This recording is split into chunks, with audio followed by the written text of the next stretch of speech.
This boy has been given a dangerous injection, and now everyone who comes in contact with him literally dies within 24 hours. Will anyone manage to survive? Find out from the recap of the movie Transporter 2. A serious man in a business suit sits behind the wheel of a luxurious black Audi. An attractive curly-haired girl knocks on the window and asks the man to help change her tire. He refuses, and the girl puts a gun to his head. He gets out of the car and immediately gets surrounded by criminals. They excitedly get into the luxurious Audi, but the car doesn't start for some reason. It requires a code, and the thieves demand the man to say it. He takes off his jacket and literally in a minute defeats all the villains. Only one girl remains. She threatens him with a gun, but the man nonchalantly puts on his jacket and tells her to do her homework. The girl drops her weapon and obediently runs away. The man gets behind the wheel, enters the code and drives away from the parking garage. We see the gorgeous Audi driving down the road of Miami and arrive at the entrance of an elite school. A crowd of children runs out of it. One of the boys jumps into the back of the seat of the Audi. It's Jack Billings, and the man behind the wheel is his personal driver named Frank, better known as the Transporter.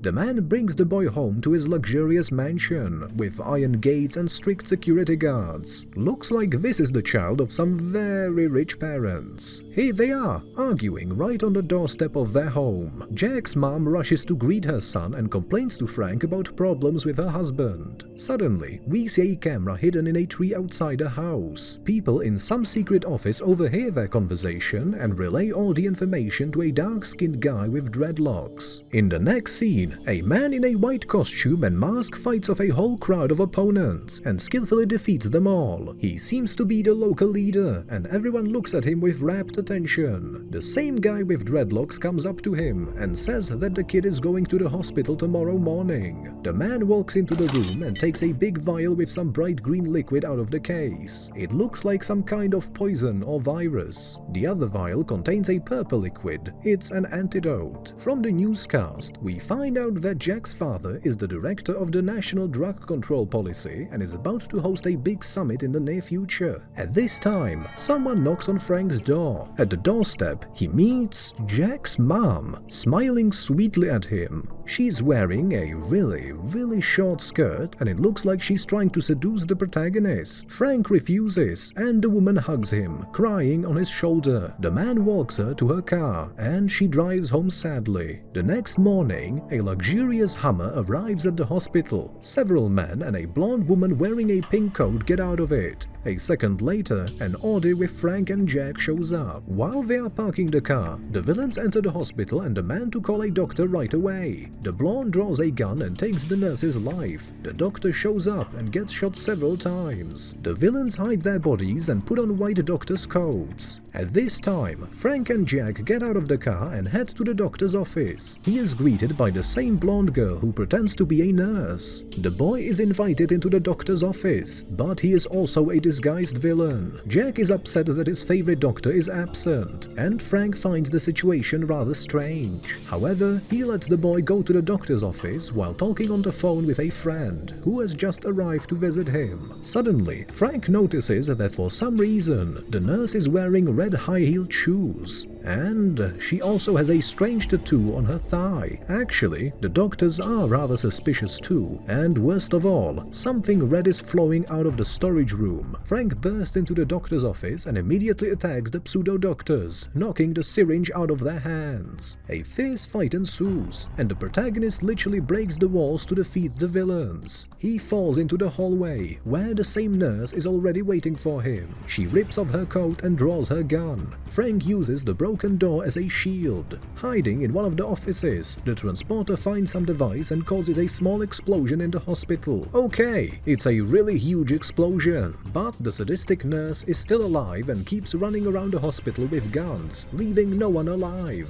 Frank grabs Jack and carries him to one of the rooms. There, they try to get out through the ventilation. The trouble is that at the same time, one of the villains sticks a bomb to the bottom of their car. Frank and Jack jump back into their Audi and drive away from the hospital. They are followed by the sadistic nurse, who now looks more like a girl from adult movies. She tries to shoot the Audi, but luckily the car is armored. The police arrive, but the blonde also deals with them without much trouble. Jack's parents are preparing a surprise party for his upcoming birthday. An Audi pulls up to the house. That's when Frank gets an unexpected phone call. It's Gianni, the man who was fighting in the mask. He tells the transporter that he will take the child's life right in the car. Indeed, Frank sees a green laser dot on the boy's forehead. A blonde girl knocks on the car window. The transporter opens the door and the girl gets into the car, holding guns in her hands. Realizing he has no choice, Frank drives off, leaving Jack's mom in complete confusion. Police cars are sent after them, but the transporter performs a real driving miracle. The car speeds along the embankment, barely avoiding hitting people. Obviously, the police can't keep up with them. Then, they drive through a large parking garage, ramming other cars and literally flying out of the building at great height. Even this doesn't really save the situation, since a police helicopter appears. However, the blonde quickly shoots it down with her guns, and they continue on their way. Jack's father assumes that Frank is the kidnapper, and sends more police after him. The transporter with the blonde and Jack arrive at a small parking lot at the harbor, and the boy is dragged out of the car. The gang leader himself, Gianni, shows up. He calls Jack's parents and demands a ransom of $5 million for their son. Gianni decides to release Frank alive, but fires a warning shot into the ground. The transporter gets into his Audi, glances at a puddle, and notices the reflection of the underside of the car with the bomb attached to it. The criminals are preparing to detonate it. Frank accelerates to the pier and flips the car in the air, where a crane hook knocks the bomb off just a second before it explodes. The protagonist calls Jack's father and explains that he is not the kidnapper, but a casual witness. However, the man doesn't believe him. The transporter leaves his phone and drives away from the crime scene. Using another phone, Frank calls his friend, who is staying at his house at this time, and asks him to leave as soon as possible. But the man has no time to do this and gets captured by the cops. It turns out that he himself is a French police inspector and also a professional cook. The man arranges a special culinary masterclass for the cops. At that time, Frank calls him and asks for help. He needs to identify one of the criminals, and the French inspector finds the necessary information in the database. After this conversation, Frank secretly sneaks into the hospital where they were attacked for the first time and finds a syringe with a brightly colored liquid on the floor in the doctor's office. This is when some men with guns show up and start fighting. Alas, the syringe is broken. Enraged Frank leaves the hospital taking another syringe with ordinary water. He drives to the apartment of one of the criminals. The guy's packing up his stuff. Frank catches up with the villain, but he uses a gun. The man tries to flee using the fire escape, but transporter chases after him. Together, they run into an entertainment center and ruin everything in their path. The villain manages to escape and gets onto a bus, so to catch up with him, Frank steals a jet ski with a pretty girl and stages a real water race. The jet ski flies onto the road, and the protagonist finally manages to catch the villain. The transporter injects the criminal with the contents of the syringe. We know that it's water, but Frank says it's the virus from the hospital. After paying a ransom to the kidnappers, the Billings get their son back. It turns out the criminals locked him in a florist's van, but no one knows that Jack has been injected with a deadly virus that kills anyone who comes in contact with him within 24 hours. The criminal injected by Frank panics and runs in terror to a secret laboratory to get the antidote. The transporter stealthily follows him and witnesses several sick people in the chambers. There is a countdown timer besides each of them. It looks like they won't live for long. Frank is attacked by a guy with dreadlocks who throws him out of the window and then jumps after the main character. He rips the protagonist's shirt off and throws him on a table. After that, the transporter also gets hit with a stick. However, he manages not only to stay upright, but also to fight back his assailant. At this time, the criminal injected by Frank demands the antidote from his colleagues, threatening them with a gun. The doctor opens the refrigerator. There are 2 more vials of the antidote. Frank shows up, takes the criminal's life and demands the doctor to give him the ampules with the antidote, as well as to tell him what kind of virus it is. He admits that the virus kills immunity. Jack will die, and everyone he came in contact with will also die within 24 hours. The cunning doctor tosses the vials of antidote out of the window, and Frank jumps after them. Alas, he manages to save only one ampule. The second one is shattered. The man removes his dirty torn clothes and takes a new suit. Meanwhile, we find out that Jack has a viral infection, and his parents aren't feeling well either. Despite this, Jack's father is on his way to a meeting of the heads of organizations to fight illegal substances. Frank sneaks into their house, finds Jack's mom and gives her the antidote for the boy.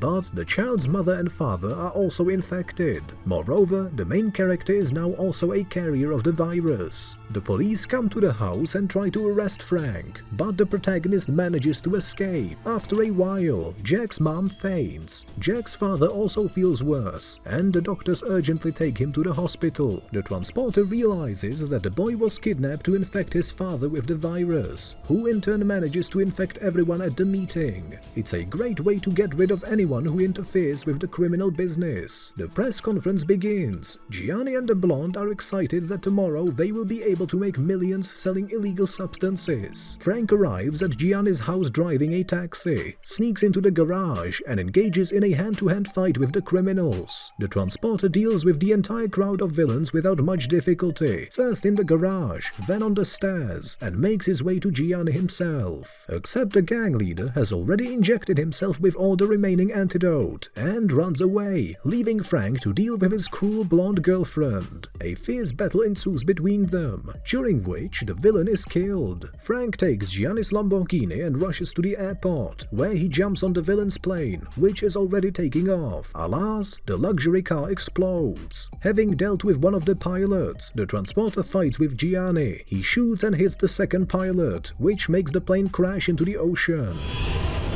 The battle between the protagonist and the main villain doesn't stop even during the fall. Frank still manages to knock Gianni out and swims with him to the surface, where the cops are already waiting for them. The transporter visits Jack's family in the hospital. The doctors have managed to recreate the cure from Gianni's blood, and Frank sees that all of them are happy and healthy. After sending his friend the inspector home, Frank gets a call saying, "I need a transporter." Looks like he has some more work to do. Did you like the recap? Then give us a like and subscribe to the channel, and we'll make more cool videos. This was the Movie Cat. I'll see you later.